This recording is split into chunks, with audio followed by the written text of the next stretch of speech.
Terima kasih Anda kembali bersama kami. Pemirsa, kita lanjutkan dialog kita di segmen terakhir ini. Pak Deding, tadi Anda sempat mengatakan bahwa kuncinya ada di generasi muda. Bagaimana supaya mereka paham tentang toleransi keberagaman yang ada di negara kita. Nah, bagaimana sebenarnya bisa kita tanamkan itu kepada mereka? Ya, artinya jalurnya kan sudah jelas, jalur pendidikan formal. Pendidikan formal dimulai sekolah, ya dari mulai sebetulnya PAUD juga. Kita didik itu anak-anak itu dari PAUD atau pendidikan anak usia dini itu ya.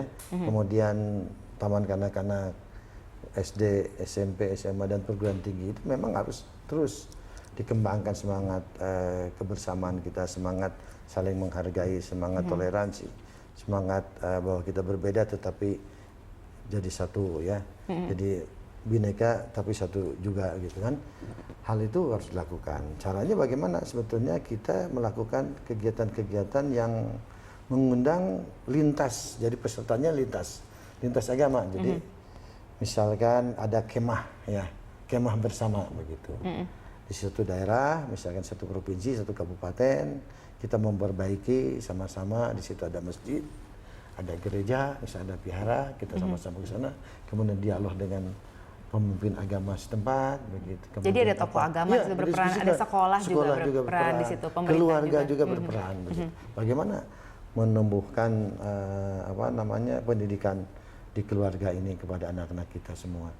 Nah, dengan cara itu ya mudah-mudahan, insya Allah begitu bisa membantu ya tugas pemerintah yang demikian besar. Dan kemudian ya pemerintah juga harus menyiapkan begitu langkah-langkah yang antisipasi terkait dengan soal-soal yang terjadi selama ini. Itu kan upaya dari dalam ya. Bagaimana dengan dari luar? Karena tadi kita ketahui media sosial itu kan bisa menyebarkan informasi yang tidak terbatas. Betul. Nah, apakah itu juga sedikit banyak mempengaruhi kepada persepsi kaum muda di Indonesia saat ini mengenai toleransi? Ya, justru begitu. Jadi kita belajar justru mestinya kita mampu, yaitu kalau kita mampu membina mereka dengan konten tadi. Jadi katakanlah sekarang berkembang Islam Nusantara begitu, bukan maksudnya Islam ini versi Nusantara, bukan. Islam ini tetap universal, tapi model pengembangannya berdasarkan nilai-nilai keindonesiaan, kenusantaraannya, di mana kita tahu dalam perspektif sejarah itu Islam masuk ke Indonesia ini dengan cara-cara yang damai, kemudian dengan cara-cara yang kekeluargaan, dengan dialogis, begitu, bahkan dengan cara yang bisa menarik gitu oleh Wali Songo itu dengan wayang dan sebagainya, menunjukkan bahwa sebetulnya Islam dibawa dengan cara damai karena memang Islam mengajarkan kedamaian. Islam adalah rahmatan lil alamin begitu. Bukan Islam ini perang, membunuh dan sebagainya begitu. Nah, tetapi kan ada upaya. Ini kan sekarang ini kita bagian dari masyarakat global. Ada keinginan-keinginan, ISIS dan sebagainya masuk. Nah, ini bagaimana menangkal itu? Ya tentu bagaimana para pemuka agama ini mampu menginternalisasi proses Islam yang ada kepada generasi muda dengan cara yang menarik yang mereka bisa lakukan. Mungkin medsos bisa digunakan dengan cara mengisi konten-konten yang baik begitu. Begitu, bukan ya sebaliknya. Nah, dengan cara begitu insya Allah mereka bisa menangkalnya, menyeleksi setidaknya begitu.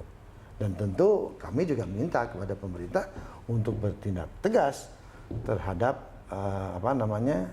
situs-situs yang menyuarakan garis keras begitu, termasuk yang melakukan misalkan ceramah-ceramah, khutbah-khutbah yang mengajak orang, justru memprovokasi, bukan mengajak. Kan mestinya khutbah ceramah ini mengajak orang untuk berbuat baik begitu. Saling tolong menolong. Dalam Al-Quran, tawanu alal birri wa taqwa wala tawanu alal ismi wal udwan. Jadi tolong menolong dan buat kebajikan, bukan justru berbuat pemusuhan, konflik dan sebagainya. Jadi kalau memprovokasi ini jelas bertentangan dengan ajaran Islam dan menodai serta merusak ajaran Islam. Begitu. Tapi tidak hanya Islam tentunya ya, di tentu, ajaran agama lain juga harus yang sama. Harus yang sama begitu. Dan termasuk tadi itu, jadi kita tidak mengenal mayoritas-minoritas, tetapi ya kalau memang fakta dari mayoritas mengayomi, kata Bapak Presiden seperti itu. Tapi juga yang minoritas juga mesti arif dan bijak. Ya kasarnya lebih tahu diri lah, lebih mengerti bagaimana cara menyampaikan kalau ketidaksetujuan ini.